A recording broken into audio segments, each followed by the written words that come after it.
Noodles na lang tayo. Ano sabi mo? Ay, alam ko na, baka. Baka na. Ayan. Masarap din yan. Ay, alam ko na kung ano masarap pag yung ulan.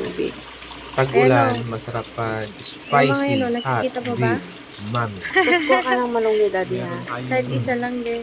Ano, Madami pang tubig. meron tayong Or okay pato, saka may peking duck. Ang tanong, alam mo bang katay? Ayan guys, kukuha si Habi ng Tissue plate. kahit konti lang. Ayan, ganyan. Yung mga yung mga Malunggay. hindi magulang. Yan, okay na yung mga ganyan. Kasi umuulan eh. O, diba? Ganda lang ng pugad ng payong. Ang dami namin payong. Yun pa talaga yung ayun na Gulayin muna natin ito. Malunggay natin. Isasahog. Papaibabaw lang natin ito, guys, sa noodles. Ito na ito, guys. kumukulo na. Ready to. Kunti lang. Papaibabaw lang natin sa Pasta. malunggay pa. Ay, sa noodles pa pa. Sakasay muna natin itong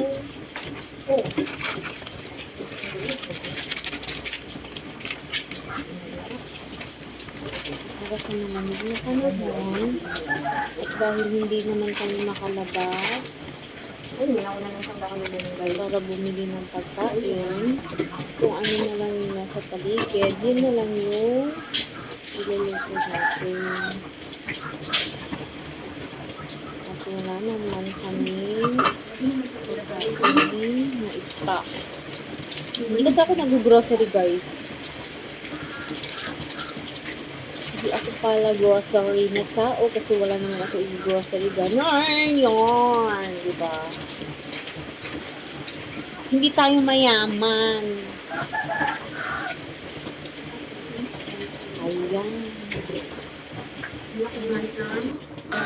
Ito na guys.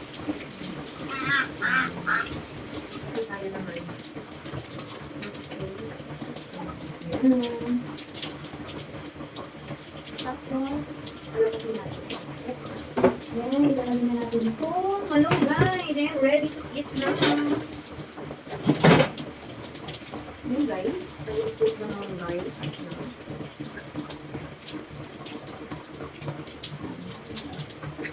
Gusto ng ulam. Saan lang natin ito? Ang patayin na natin siya guys. Ayan na. Ayan. Ready to eat na. Maghiwa-hiwalay. So, let's eat na. Then, ano siya? Ayan.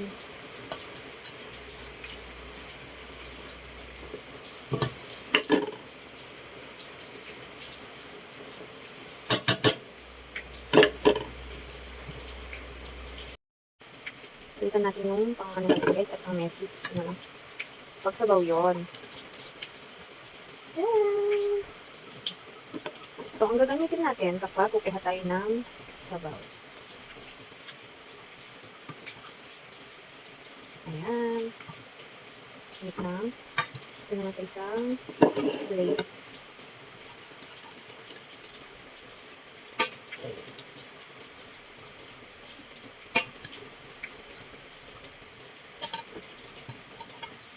May spoon na tayo. Kuha ka ng spoon, daddy. Ayan, guys. So, ito, takpan muna natin. Ayan. Ito mga...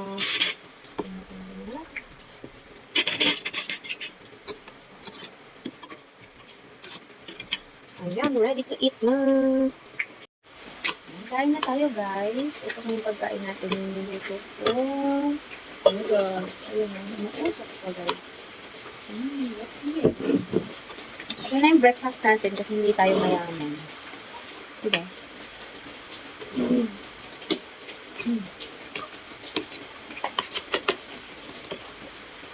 Mag-rice ka rin? Oo, okay naman.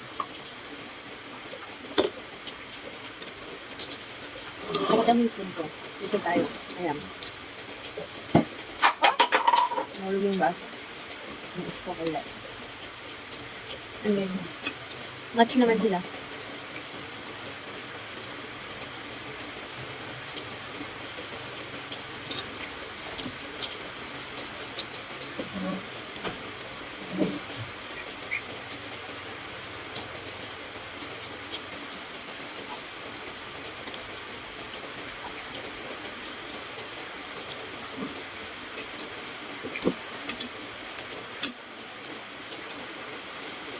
Spicy hot beef na siya.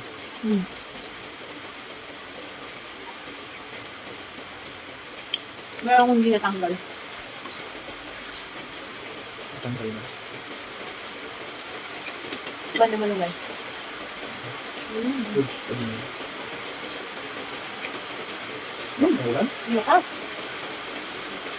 Ibig mo ba yun guys?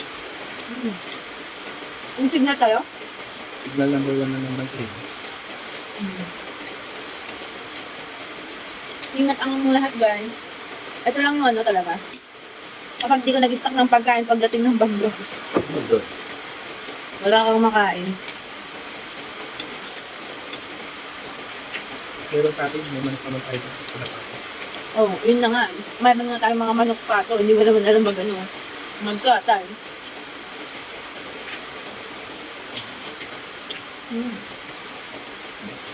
Gaya nung kasagsagan ng pandemic noon, di ba? Puro lockdown. Sabi ni Kuya Ikang, i-serve niyo yung baka niyo. Kung wala na talaga, pag dire-diretso yung lockdown, wala na tayong makain. Kakain natin na. Baka. Ano kaya? Ganun, no choice. Siyempre kung talagang wala nagpapakot na supply ng pagkain, di ba? Kasi lockdown lahat. Mga alaga talaga yung ano. Talagang yun yung itutunod mo. After mo maubos yung mga dilata. Kaya ang dami yatang baka niya ipapanoon. Dalawa ata. Buti na lang after a month is nag-open din lang, di ba? Kain tayo guys. Pero, Pero sa ibang mga lugar noon, higpit din at wala talagang pumapasok na ka. saang lugar? Maraming Ifugao, ganun natin yung isa noon. At wala, kahit foods, hindi ata pumapasok. May nagdi-deliver naman. Nung medyo maluwag na. Tsaka may ano naman sila doon, Pero mga may- gulay, marami naman silang pa doon. Pero meron talaga yung time na as in kahit goods, ito talagang walang pumapasok na. Kung ano lang yung resources mo na natira. Kabayo. Okay lang pa minsan yung noodles, di ba guys?